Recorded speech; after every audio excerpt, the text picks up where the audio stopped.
Pwede naman sana tumahimik na lang, no? O bakit sabihin, kailangan mo pa sabihin na, oh, nabudol niya ako.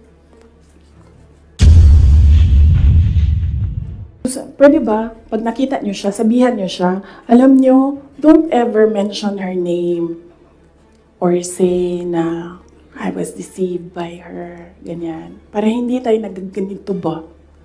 Ayoko yung pag-usapan, yung mga ganito na bagay.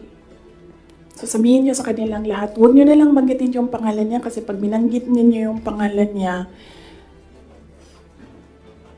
lalabas yung Drag Me to Hell press con. Ma'am, yes, ma'am. Chopel, DWIZ. Yes. Ma'am, good morning. Ayong buntag, ma'am. So, tanaw ni mo, ma'am, sa tingin mo, ma'am, dapat tumakbo na lang po kayong presidente? Hindi din. Kung papabalikin ako, tatakbo kang Vice President. Lagay ko dyan. Drag me to hell. Ma'am Marlene po from Radyo sa Estrada. Here po, ma'am. Yes, ma'am. Ma'am, having said na hindi mo kasalanan na hindi marunong maging presidente, yung nakaupo ngayon, ibig sabihin ba ma'am, hindi po kayo kontento sa trabaho po ni Pangulo? Kaya nga umalis ako, di ba, sa administration. Hindi ko na gusto yung mga naririnig ko dun. Hindi ko na gusto yung mga nakikita ko dun. Kayo, kung gusto nyo ng pera, natatakot kayo, kayo lang. Huwag nyo na ako isali.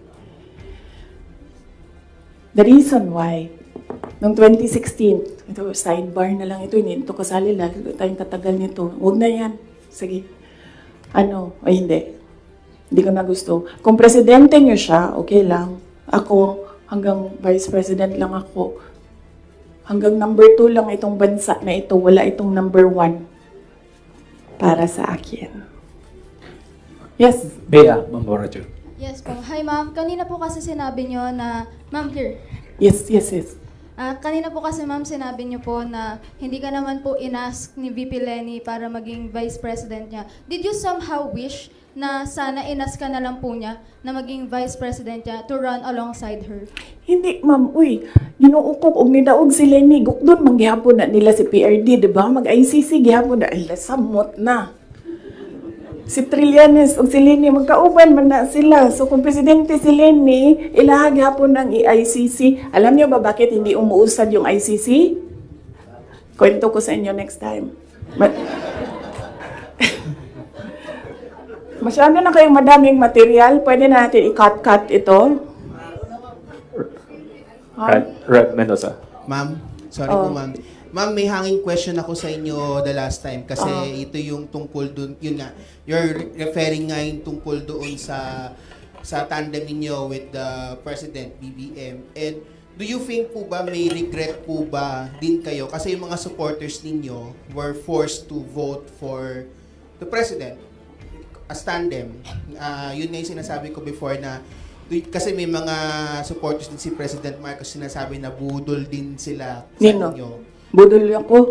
Oo, nabudol din daw kayo sa nabudol din sila sa inyo.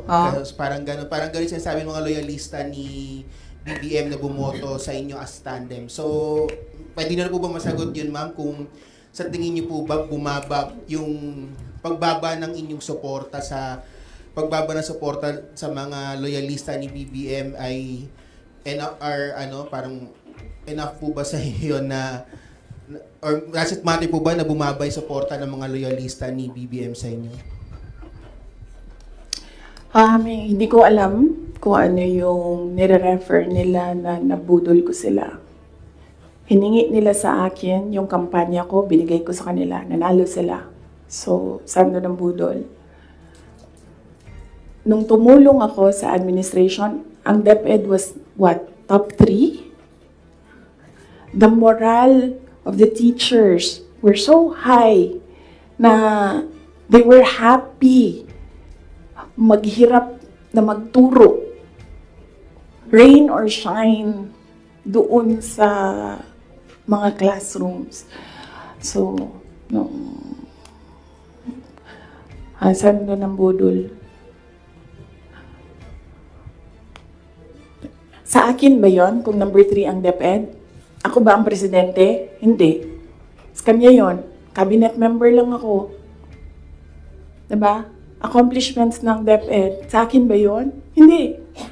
Sa bayan yon. Accomplishment yun ng president. So, budol. Ms. Aracel Garcia, Fuji TV. Hi, good Yes.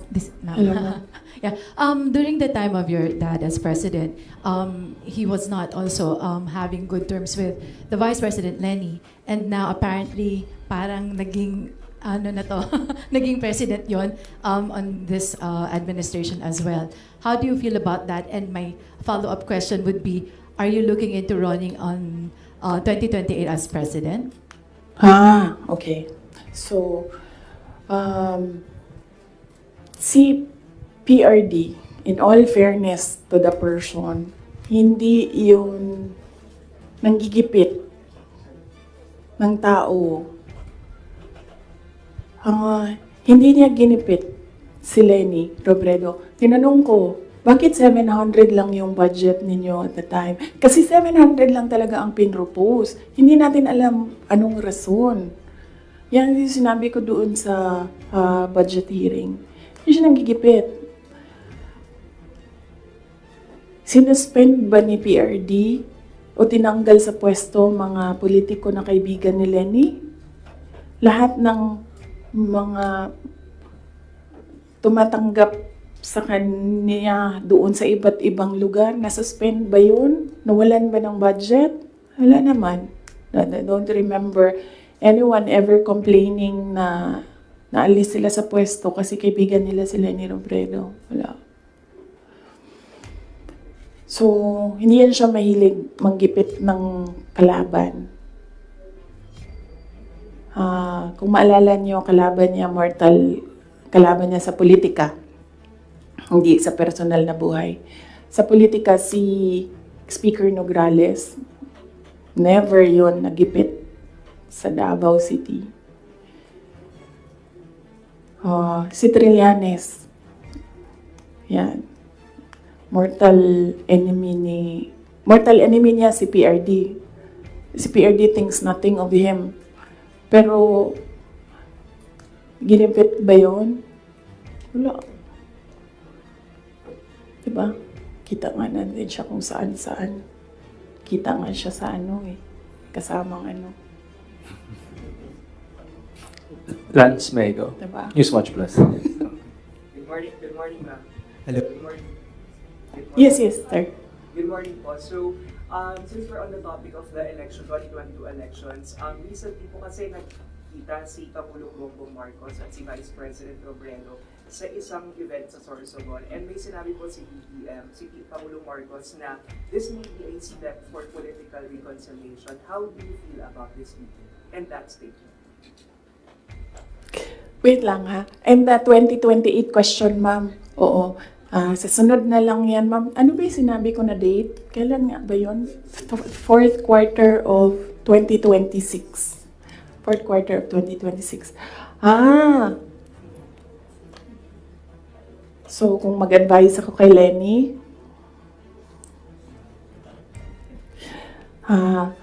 Ma'am Lenny, manood ka ng aking sit down. Yan lang.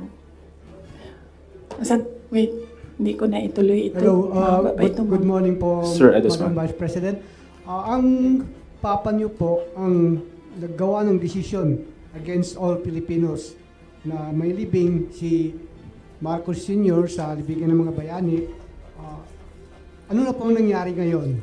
Nakalimutan na po ba ng nakaupo ngayon? Maraming salamat po. Hindi ko alam. Pero isang beses sinabihan ko talaga si Senator Amy. Sabi ko sa kanya, kung hindi kayo tumigil, huhukayin ko yung tatay ninyo, itatapon ko siya sa West Philippine Sea. Sinabihan ko si Senator Amy. One of these days, pupunta ako dun, kukunin ko yung katawan ng tatay nyo, tapon ko yan dun sa West Philippine Sea. I don't think sumagot siya. Hindi ko maalala. Nandun pa yun sa group chat. Merong mga nakakita. May ibang tao. Pero Senator Amy naman, kilala niyo naman siya, di ba? Diretso yun magsalita. Hindi din yan, hindi siya, she's I believe, a sincere person. Saan na tayo? Yes, sir. Next.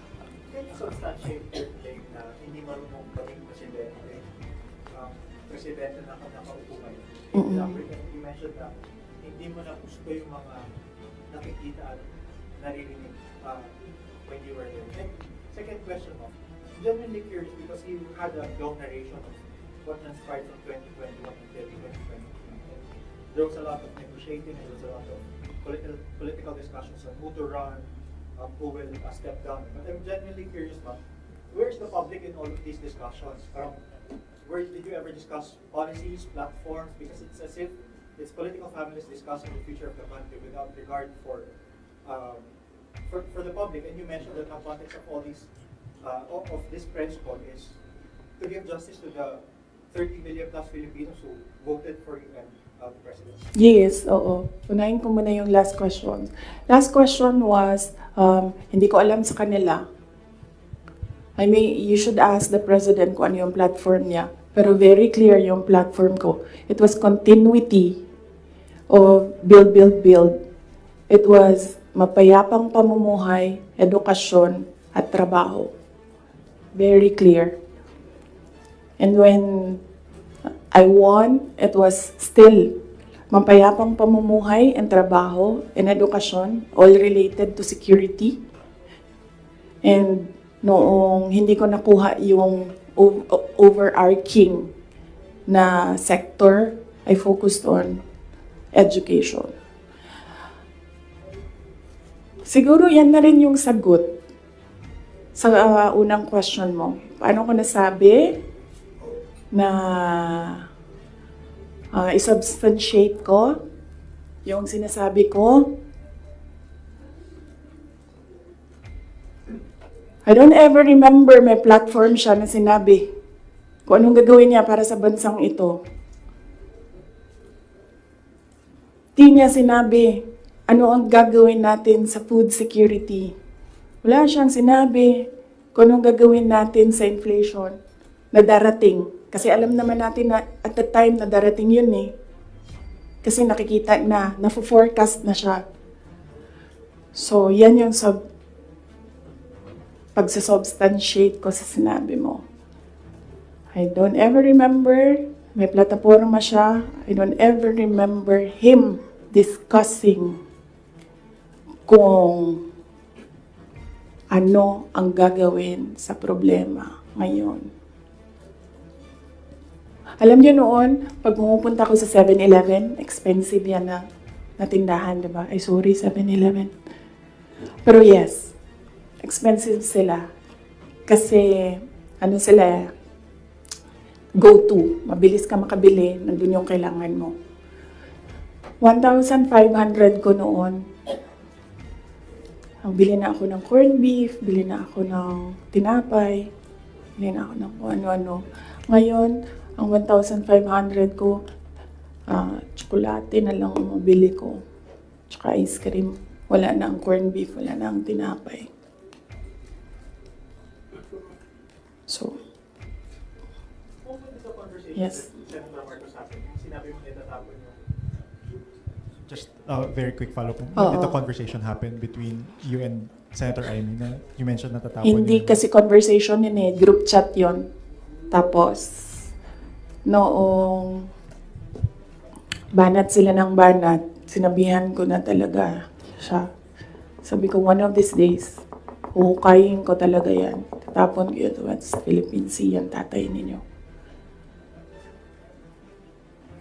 Okay, so, pwede tumuloy na muna tayo, ha? Kasi gutom na ako. Ma'am, Oh. Ma'am, Kelly Cordero po from Bongo Radio. Ma'am, since sinabi niyo po na hindi niyo nagugustuhan po yung pamamalakad ngayon ni PBBM, kung irarank niyo po in a scale of 1 to 10, 10 is the highest, ilan po ang rate niyo sa performance po ni PBBM?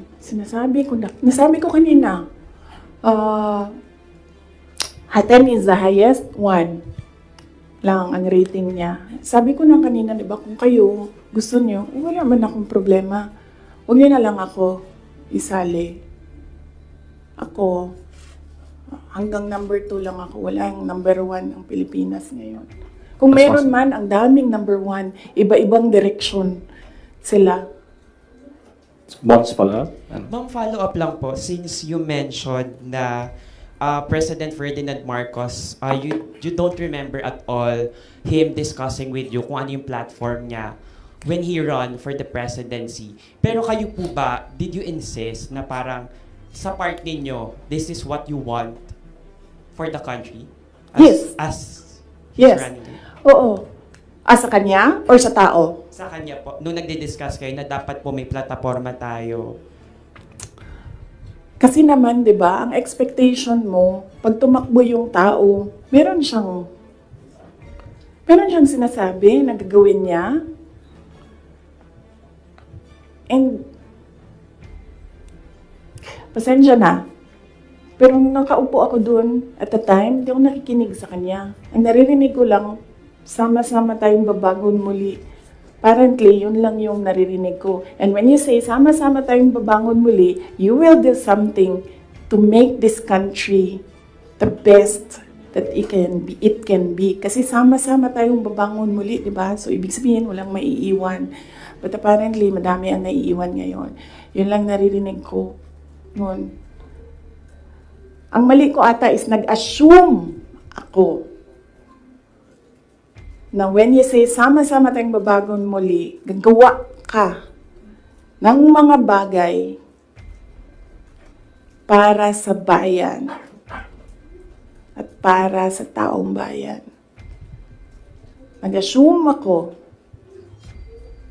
na ang gagawin niya ay mas maganda pa, mas maayos pa, mas magaling pa sa lahat ng dumaan na presidente. Sir, ako din kaganyan sa'yo. Tapusin na natin ito. Otherwise, hindi tayo matapos ngayon. Babalik tayo bukas, Sabado. Ma'am, ikaw lang yun at ako, ma'am. Sila, they want a weekend, ma'am.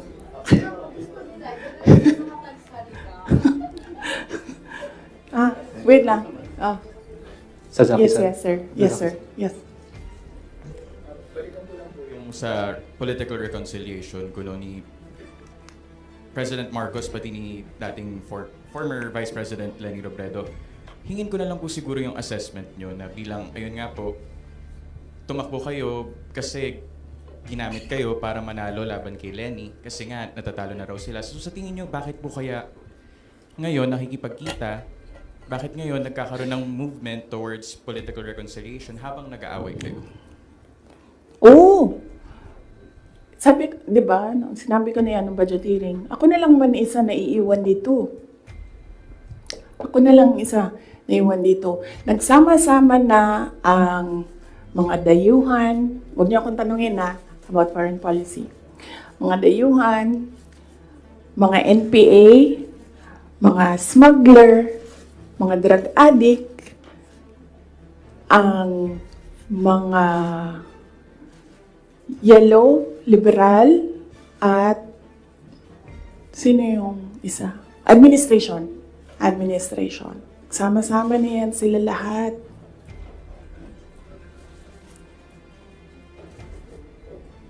Ako lang na naiwan dito sa... Kaya nga, ito lang ang lamesa natin, Kasi ako lang mag-isa na. For what? I think, di sila ganahan siguro sa kuha. Tingalig di sila ganahan sa kuha. Nga na, mag-inom mga insecure.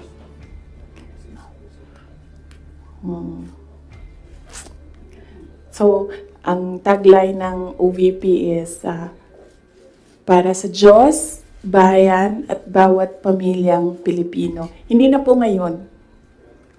Starting today, ang tagline ng OVP is, Drag me to hell. Sasaki-san, Kuroji's Tama Japanese. na. Tutuloy ko pa yung aking ano. Pupunta pa tayo kay Martin Romualdez. After this, let's allow the Vice President to speak again. Oh. Ha? Sasaki-san. Yes, sir.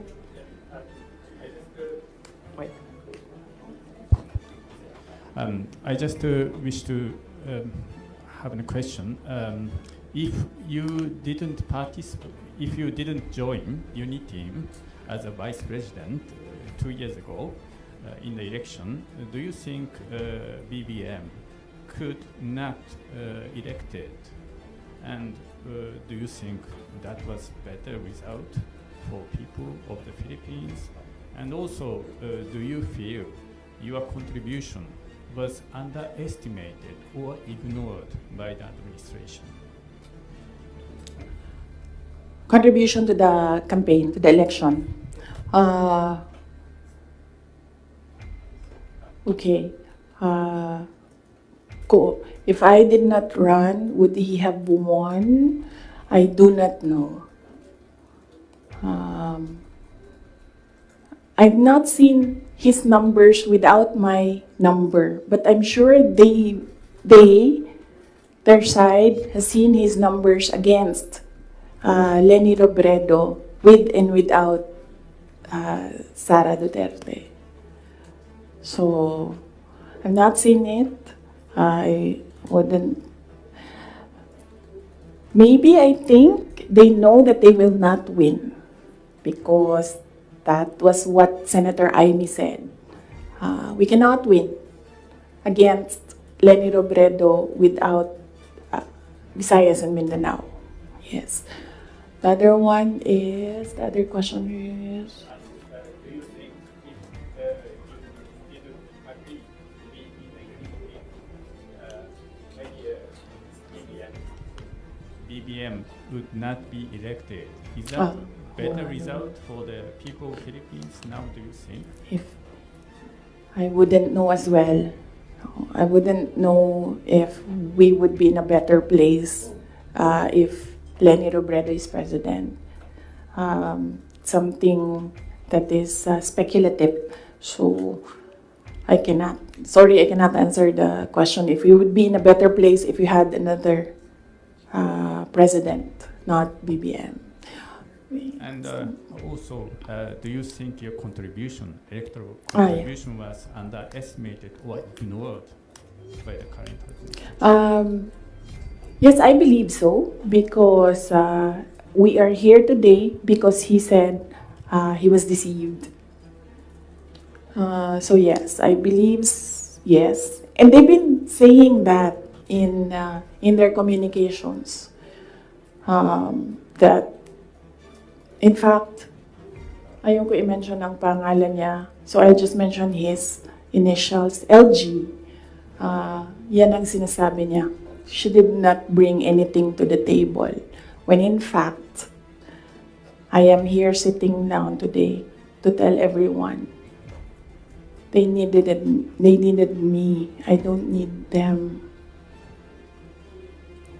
So, sabi ko kanina sidebar, haba yung yung 2016, balik tayo 2016. Kanina, nas 2021 lang tayo ngayon. Balik tayo 2016.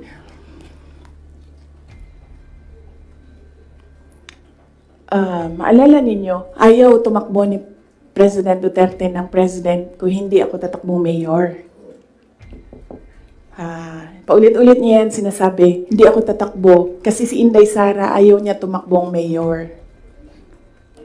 Because humindi na ako sa politika noong 2013. Sabi nila, tumakbo kang congressman. And I've never liked legislation. I'm better at execution. So, sabi ko, no, hindi ako tatakbong congressman. I'd rather work sa law office. So 2016, sabi ko, no, I'm done. Bahala kayo kung ano yung gusto nyo. But he said na, no, I cannot run kasi ayaw ni Inday Sara tumakbo. Ayaw ni Inday Sara tumakbo ng mayor. And then, pinilit ako ni BG, said some things, pinatawad ko na siya ngayon. He said some things doon sa akin that I said, okay, sige. Kung yan ang gusto ni PRD, tatakbo akong mayor. You know the reason why ayaw niya ng ibang tao? Ako lang ang gusto niya. Because I don't take bullshit from anyone. Even President Duterte. That is the reason why. So, I will not take their bullshit. Bullshit sila. Sila ang bullshit. Bullshit, bullshit, bullshit. May I request the parents to give context doon sa sinasabi ng Vice President. Alam ko, nakikita, naririnig ng mga bata, pero bigyan nyo na lang ng konteksto na sometimes people curse.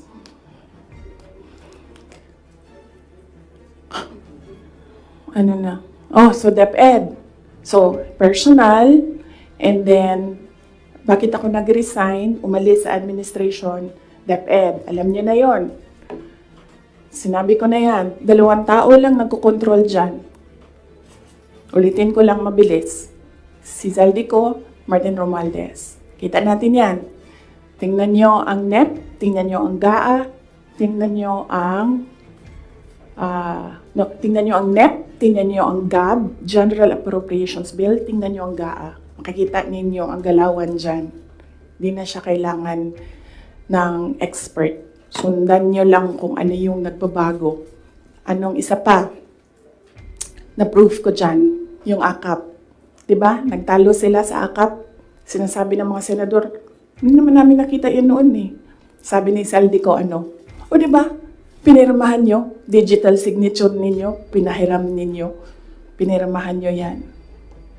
Nandun yan. Wala nang bycam na nangyayari. Ang sa akin lang, presidente ka, diba? So you have the full cabinet of experts, finance experts, nandyan sa iyo. So nakikita nila, diba? Oh, President, Mr. President, ito po yung NEP natin. Pero pagdating po sa GAB, ganito na po yung nangyari. Di ba magtatanong ka na, ano nangyari? Bakit naging ganito? Di ba? O ako lang ba yun? Well, kung ako yun, ganun. Ano nangyari? Bakit na ganito na ang GAB? Pagdating ng Senate, ano nangyari? Tingnan nyo.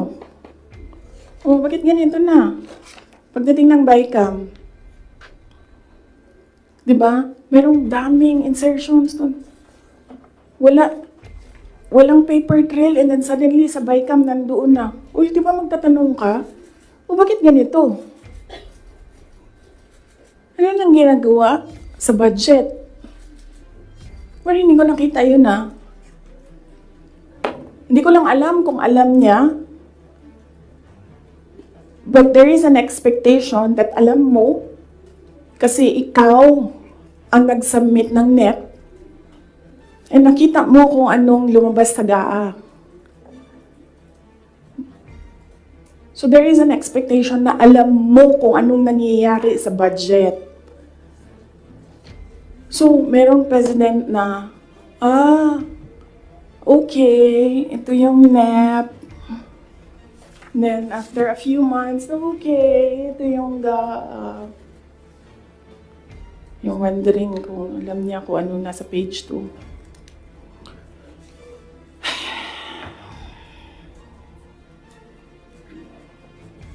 So, that's DepEd budget.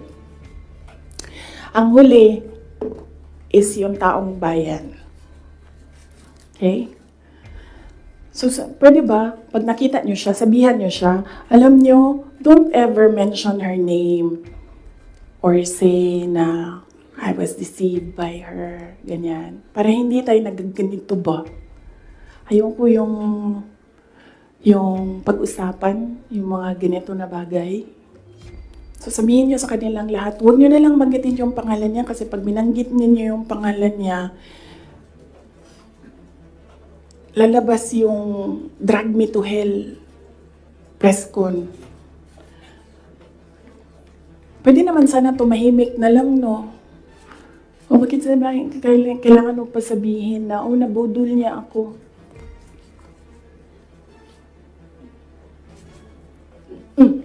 So, taong bayan.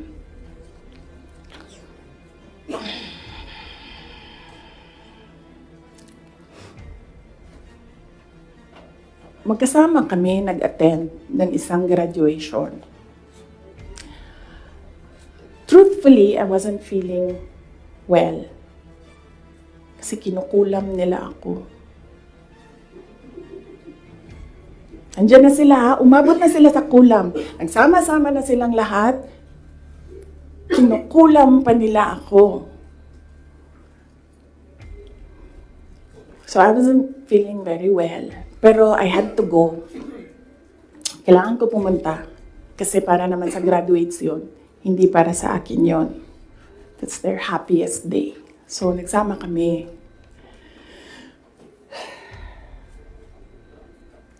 Nagsama kami. Katayo kami. Doon. And merong isang graduate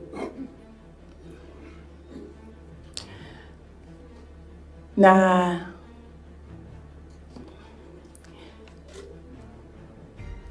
alam nyo, para sa akin, there was some sort of inappropriateness sa ginawa ng bata. Pero bata ito eh. So ikaw din, meron ka din dapat sana sigurong pag-intindi kung saan nanggagaling yung bata. And ang reaction mo, ang response mo, should be so that the child will learn a lesson. So meron isang graduate. Sabi nung graduate, Mr. President, can I have your watch as a graduation gift?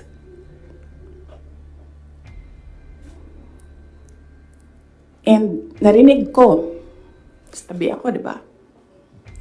Narinig nung katabi ko. Narinig nung katabi ng katabi ko. But apparently, this guy, di niya alam kung ano isasagot niya.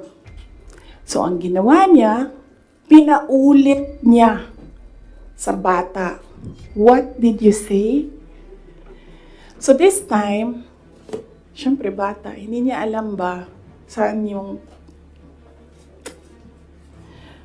inulit ng bata, louder this time.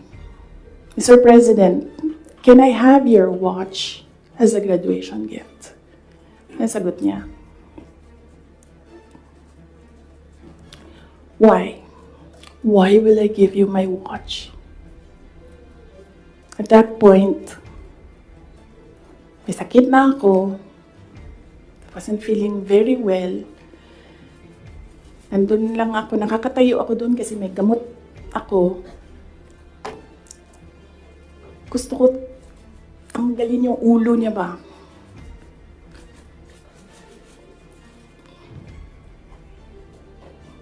I realized toxic na yung relationship.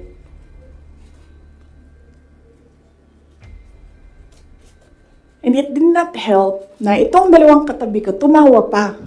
Pinagtawanan pa nila yung bata. And I saw the humiliation sa face ng bata. I wanted to help him.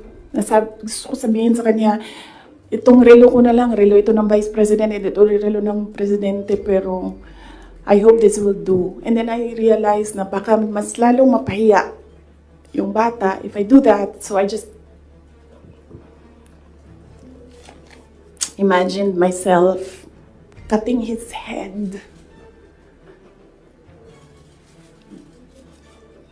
Gusto ko, ganun din ang gusto ko gawin doon sa mga katabi ko. So, na-realize ko, toxic na ito.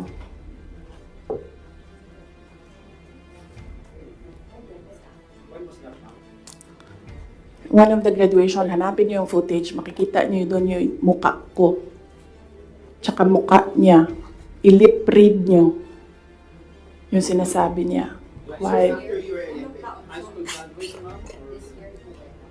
Hanapin niyo yung footage, ma'am. Magtrabaho kayo konti, mag-research kayo.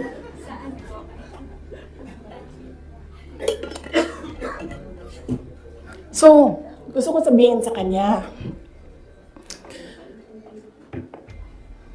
bago ko tanggalin ang ulo mo, yang batang yan yung magpapakamatay para sa bayan natin. Nag-aral yan ng 4 na taon, naghirap yan ng 4 na taon, walang tulog araw-araw para mag-training kasi mamamatay yan para sa bayan natin. Yan yung batang yan, ang mapuputulan ng daliri diyan sa fiasco ninyo sa West Philippine Sea. And then, I'll cut his head. So, doon, na-realize ko, toxic na, di ba? Ganyan na yung imagination mo. Ang imagination mo, sinasakal mo na yung tao. And then I said, this is over. Tapos na. And then, so hindi pa natigil. Doon sa Tamayong, sa barangay Tamayong, sa Davao. Alala niyo? Pinupuk-puk nila yung mga tao doon. Hinampas, pinupuk. Doon sa diversion road ng Davao City, tinirgas nila yung mga tao doon. Isang tao lang ang hinahanap mo, ha? Bakit mo pukpukin yung 30? Bakit mo itirgas yung 100? Paano nag-surrender yung tao? Di ba kinausap lang? Kinausap lang siya. Mag-surrender ka. And then he said, okay, I will surrender. So anong purpose na pukpukin nyo? Yung tao na hindi naman niya alam na saan si Pastor Kibuloy, nandun lang siya, nagtatrabaho. Doon siya nakatira. Anong purpose? Anong purpose na i-tear gas mo yung tao for expressing his desperation, his frustration, his anger? Para lang maghanap ng isang tao na in the end, paano nag-surrender? Kinausap. Nag-surrender siya.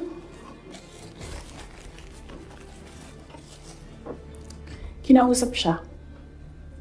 Walang napukpok, walang natirgas, walang nasaktan. And then, kailangan nyo talaga ganunin ang mga tao. And then I said, it's all over. So, umupo ako with the table ko sa DepEd at the time. And then sabi ko, sarili ko, okay, let's go to hell.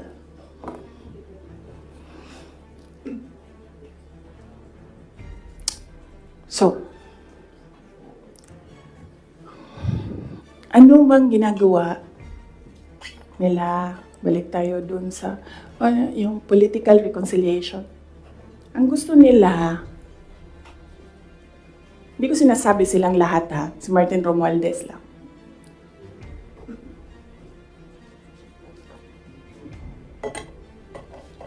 Ang gusto ni Martin Romualdez, mag-president. Nakita ko yan. sa kanyang mata noong ilang oras na tayo? 1 hour and 31 minutes na yun nandito.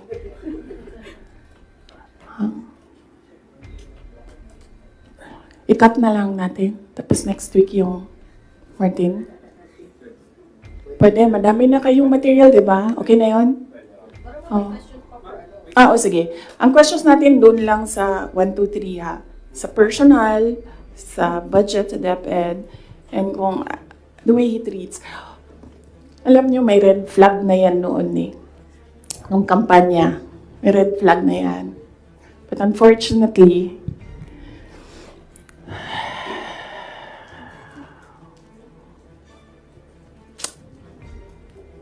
hindi ko naisip na ganun kalala yung insincerity. Nangangampanya kami. So pag nangampanya ka, meron talaga yan. Natural yan na magdala ng papel. Ganito. Pag ikaw politiko ka, alam mo na yan. May magdadala yan ng papel. Sometimes, ganito, naka-envelope. Sometimes, folded paper maliit. Iba-ibang ano. So, daming tao. May isang matandang babae. Dala siya. Tiningnan niya. Ayaw niya tanggapin. Ayaw niya kunin yung papel. So, ang ginawa ko, para that person will not feel bad, sabi ko, ako na lang. Ginawa ko. Mabilis lang kasi yun. Diba? Kasi, ano yan eh, motorcade. So, mabilis yan. Pag ganon, gumanon, ginanon, ako na lang. Tapos, tinanong ko, may number? Sabi niya, meron. Pag politiko ka, alam mo na yan dapat, diba? So, doon sa truck, binasa ko. 1 page lang naman, binasa ko. Simple. Request of 5,000 pesos for livelihood. Tumingin siya sa akin.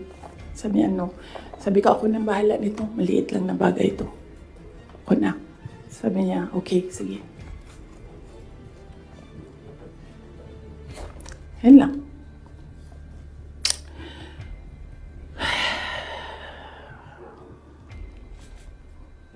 Alam mo yun, maliit na bagay yan ba? Kunin mo, basahin mo, may number dyan, tawagan mo, and then you say, okay, ano ang mga documents na kailangan namin? Okay, bigay mo, and then, okay, complete documents, ayan, tapos. Alam mo, for some people, wala lang yung 5,000. But for other people, 5,000 is everything. Alam mo, merong governor ngayon, hanapin niyo siya. Hindi siya nag-BBM. Kasi, at first ayaw niya sabihin. Kaya ayaw ko sabihin yung pangalan niya ha, kasi ayaw niya talaga ikwento. Pinilit-pilit namin siya, bakit ayaw mo mag-BBM? Bakit ayaw mo mag-BBM? Ayaw ko sabihin ko sino yung kasama ko, pero may kasama ako. And then, bakit ayaw mo mag-BBM? Sabi nung kasama ko, kausapin natin ito, iupo natin tong governor na ito. Sabi ko, okay, sige. Sabi ko, bakit ayaw mo mag-BBM? Sabihin mo sa akin. Kitayo mo. Ganon din ang kwento ng governor. May ibang version lang, konti. Hindi straightforward na ganon. Ang kwento ng governor, siya nakita ko with my own 2 eyes kasi ako yung nag-i-escort sa kanya. And for that reason, hindi ako mag-BBM. okay na. Sabi ko sa kanya, okay din na magsara ka na lang. Sabi niya, sige, ikaw walang problema.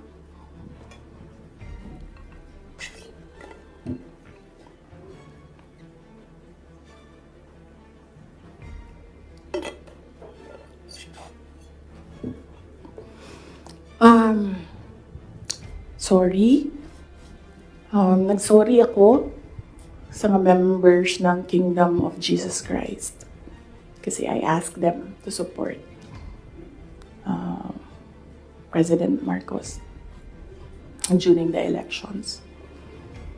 And individually, kapag merong lumalapit, nagsasabi na, we are in this shit hole because of you. And sinasabi ko din, I'm sorry. I'm sorry. But, sabi ko sa kanya, kung bigyan ako ng Diyos ng pagkakataon, yan lagi yung sagot ko. Kung bigyan ako ng Diyos ng pagkakataon, bawiin ko lahat yan. Hindi ko bawiin yung nangyari. Babawiin ko yung dapat para sa bayan. Alam nyo, next week na lang yung kay Martin. Pero si Martin talaga is an embarrassment for the Philippines in the global stage. Kakahiya. Next week na lang or next week after Undas. After Undas, pag-start ng house. No? Pwede? Pagbalik ng house. Kasi I think nakabakasyon pa sila lahat. Ma'am, question lang. Ma'am, nag-campaign kayo ni PBBM together. Ilang buwan din po yun. Magkakasama kayo araw-araw, almost araw-araw. And then, syempre, naging member kayo ng cabinet. Bakit po hindi kayo naging magkaibigan despite yung matagal na pagkakasama po ninyo? Ni President Marcos, hindi talaga kami magkaibigan. Nagkasama lang kami, unang-una dahil sa eleksyon, pangalawa dahil sa trabaho. Hindi kami magkaibigan yan. Isipin nyo ha, noon, nung tumatakbo pa, meron kaming group chat. Nandun siya. So, yun lang yung some sort of communication namin dun sa loob ng group chat na yun. And hindi siya medyo nagsasalita dun, bihira. After nun, nawala na siya dun sa group chat. And then after that, wala akong number niya. I'm sure may number siya sa akin. Kasi, syempre, nandyan yan sa mga staff mo, sa aide mo, diba? Yung number ng Vice President. Pero, wala kaming, some sort of communication. Nothing at all. Except nung magkasama kami para mangampanya. Yan lang. Sa labas niyan, wala na.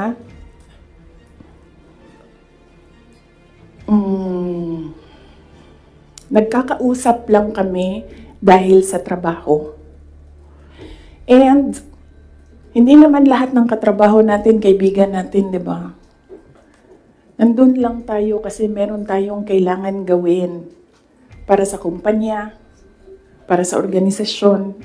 In our case, nandun kami kasi may kailangan kaming gawin para gumanda, gumaling, maging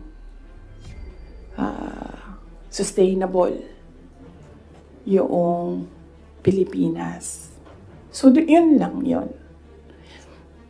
Dati naiimbita ako sa kanilang bahay dyan sa Malacanang, Bahay Pangulo. Dati naiimbita ako sa Bahay Pangulo. Pero, I was just tolerated. Kasi, may gamit naman ako. Alam mo yun? I'm useful to them. So, I was just tolerated. And alam ko naman yun. But wala naman problema sa akin yon. So as long as I can do my job sa DepEd, tsaka sa Office of the Vice President, mabigay ko lang yung promise ko, plataforma ko, promise ko sa bayan, magawa ko lang yung kailangan gawin para sa education sector. Wala akong problema. You can tolerate me all you want. You can invite me sa mga gatherings nyo. Pero I knew I was tolerated. Because Lisa Marcos is another story. Unahin muna natin si Martin Romualdez. Oo. Kaya nga sabi ko, sabihan niyo sila, huwag nila banggitin yung pangalan ko. Yes. Is Lisa Marcos part of dun sa sinasabi niyong triangle kanina? Yes. Oo. Oh, anong purpose ni Inday Sara? Ang magagawa ko sa bayan, I will call bullshit as it comes. Yan ang magagawa ko para sa inyo. Kung bullshit siya, sasabihin ko sa inyo, bullshit talaga yan. And, yes, as I said, huwag kayo mag-alala sa akin. Hindi ko kailangan ng pera. Kaya hindi ako madadala sa pera. Kasi, ang pinakagusto ko sa buhay ko, hindi siya nabibili ng pera. So kahit man meron akong 500 billion sa likod ko, hindi pa rin mabibili yung gusto ko. So hindi ko siya kailangan. And hindi ako takot. That's why I said, you can drag me to hell all you want. Wala kang problema sa akin yan. Si Martin ba? Hindi po mabibili ng pera yung sinabi niyo po hindi mabibili ng pera yung gusto niyo. Ano po yung gusto niyo? Ayaw ko sabihin, masyado ng personal yan, ma'am. Masakit na nga sa akin na kailangan ko magsalita kwento. Masakit na nga para sa akin na ikwento ko from 2016 to 2021, anong nangyari sa mga group chat na yan, yung mga papel na yan, masakit siya. I don't like talking about my life. Gusto niyo pag-usapan ng pagbabago campaign, tree planting namin? Ayaw niyo. I understand po ma'am yung 2022 to 2023. I mean, kasama kayo lagi ni Speaker Martin Romualdez sa mga events ni BBM. So, yes. Why? Parang bakit, tapos yun na, before yung nangyari yung resignation sa lakas, after na resignation sa lakas, nakita ba kayo ni BBM na kanudling daw or holding hands kayo ni Martin during one of his foreign trips? So, why biglang nasuklang kayo bigla kay Speaker?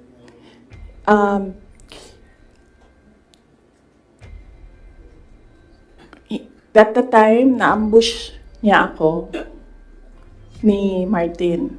Tingnan mo yung footage. Di ba nakaganyan yung kamay ko?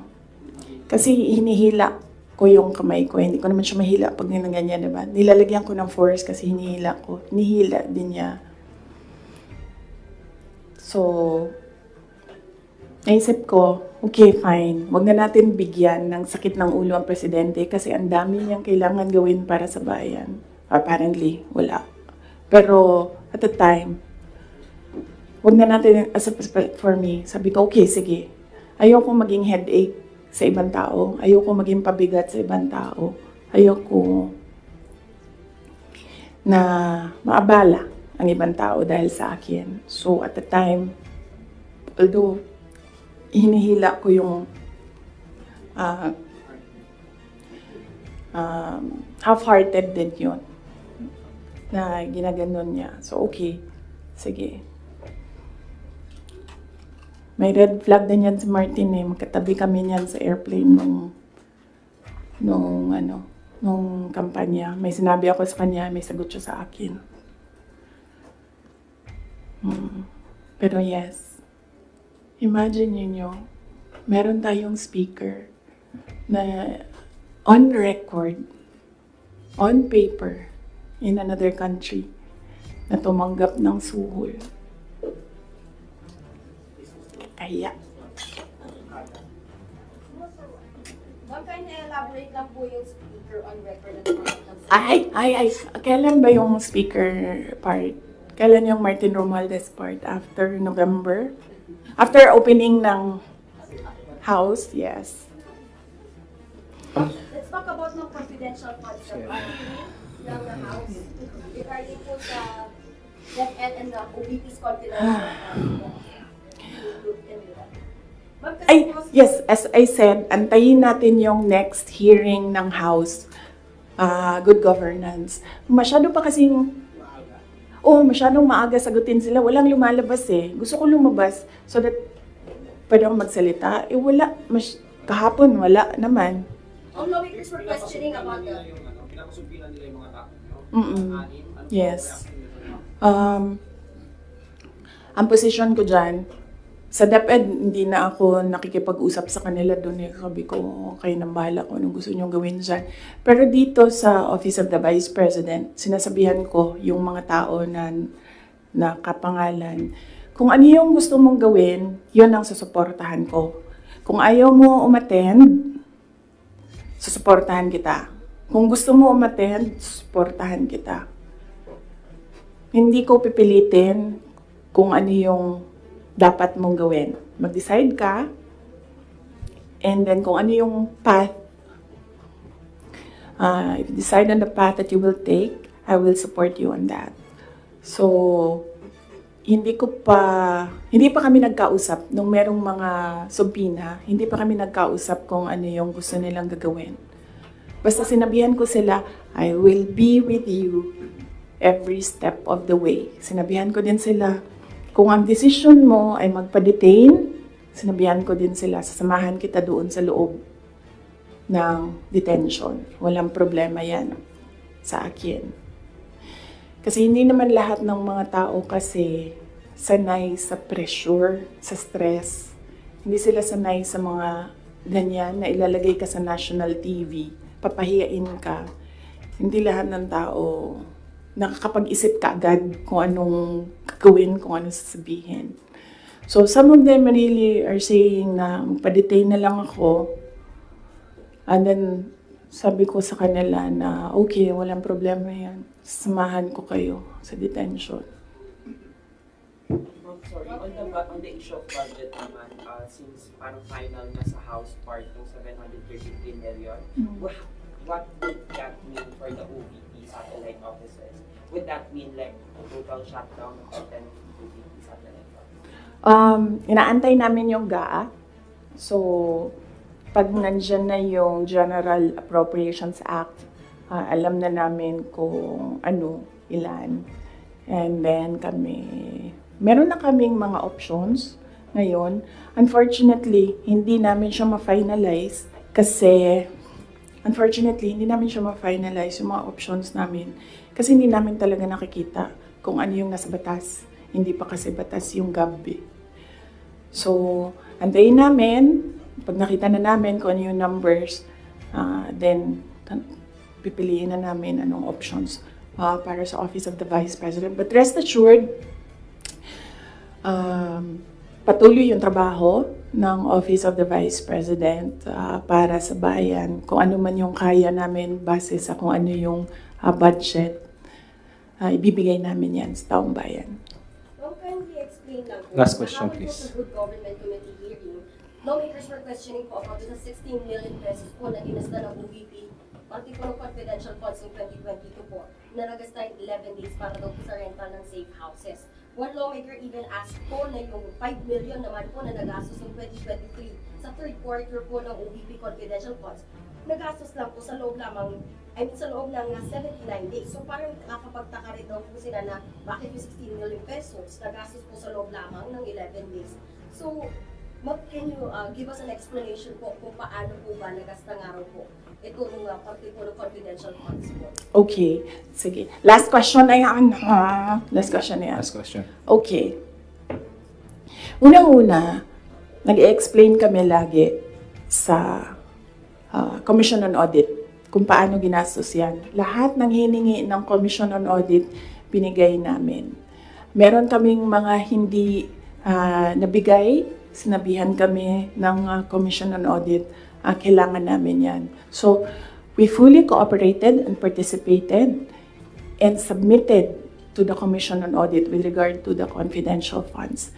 Alam niyo, hindi nakakapagtataka sa gobyerno ng gumastos ng millions araw-araw. Kami doon sa DepEd noon, pumipirma kami billions in one day para maglabas ng pera. So, hindi nakakapagtataka ang 5 million, 10 million in a day. Pirma lang yan. Tapos lalabas na yung pera. Ibabayad na yan kung saan yan ibabayad. And then, babalik na yung documents para sa ganyan. Ganun talaga ang gobyerno. Gumagastos siya everyday para sa mga projects niya. And sometimes, it's not millions, billions ang pinipirmahan ng mga opisina ng gobyerno para sa projects. Okay? Yes. Maraming salamat. Sabi mo po, mas mahal pa rin po yung ginasta sa safe houses po na yun. Parang luxury hotels sa mga mamahaling kondo po sa Metro Manila. Kasi ang ginagawa nila, nag-audit na sila. Kaya ako hindi sumasagot doon sa kanila kasi ang ginagawa nila, sila na yung nag-audit. Hindi naman yan tinanong ng Commission on Audit. Ang hiningi lang ng Commission on Audit, ano yung documents para sa mga expenditures. So, sinubmit namin yon. And in fact, nakikita nila yun kasi sinubina nila lahat ng documents. The thing with the hearing is kung makikita mo, kahapon, hindi ko napanood, kaya hindi ako mag-comment, pero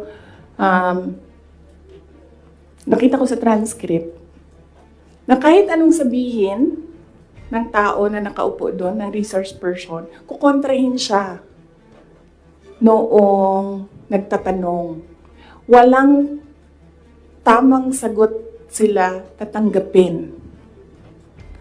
Kahit yung COA na mismo ang nagsabi kung ano yung trabaho niya, hindi nila tinatanggap na sagot. Kasi bakit ba? Kasi nga, sa simula, sinabi ko, gusto nila mag-impeachment. Hindi nila magawa kasi wala silang kaso for impeachment. So, ang ginagawa nila dyan, nagpi-fishing sila na nagpi-fishing, gahanap sila ng hanap. Alam nyo, before ako umupo, alam ko, impeachable officer ako. So, binasa ko yan. Ano ang impeachment? What are impeachable offenses? Ano ang pwedeng gawin mo na ma-impeach ka? Binasa ko yan lahat. Si BBM, sabihin ko sa inyo, may listahan ako ng 5 bagay na impeachable offense niya. Pero sa tingin niyo, papasa dyan sa House? Of course, hindi. Diba?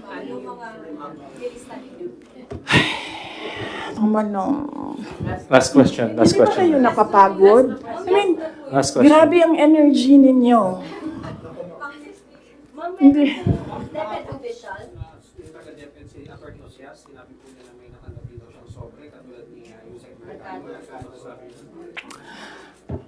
Yung envelope na yan, kaya ako sinasabi kanina, antayin natin yung next hearing. Kasi hindi pa siya enough eh. Ang gusto nila kasing palabasin sa mga tao, yung envelope na yan, galing sa, yung pera na yan, galing sa confidential funds. Yan yung gusto nilang i-portray sa public. Para yung perception ng tao, ay, hindi talaga ginamit para sa ano. Pero kasi, para sa akin, kulang pa siya. So, inaantay ko yung next hearing. Bago ko pag-usapan yung envelope na yan kasi kasama yan dun sa triangle. So hindi pa po siya? Yes. No. Hindi yan sagot sa tanong mo. No, I will not answer questions anymore. Yung DepEd po, meron daw po Yes. Marian. Thank you. Thank you. Thank you. Ma'am, meron daw pinasang certification ng DepEd na galing sa mga soldiers na pinapalabas na yun sa youth Leadership totoo ba yun, ma'am? Ginamit ko yung Hindi ginamit ang confidential funds sa AFP. Hindi din siya ginamit sa YLS. Ginamit siya supporting information doon sa mga areas kung saan may nakuha na reports na at risk ang mga bata. Walang binigay na CF sa AFP. Walang binigay na CF sa YLS. Yung YLS lang ang tinanong. Sinabi namin, ito yung areas at risk. Sabi na yung AFP, okay, gawa namin ng paraan. Based on information we gathered doon sa baba. Antayin natin yung next hearing, antayin natin kung ano yung sabihin doon, tapos isa-isahin natin siya. Okay.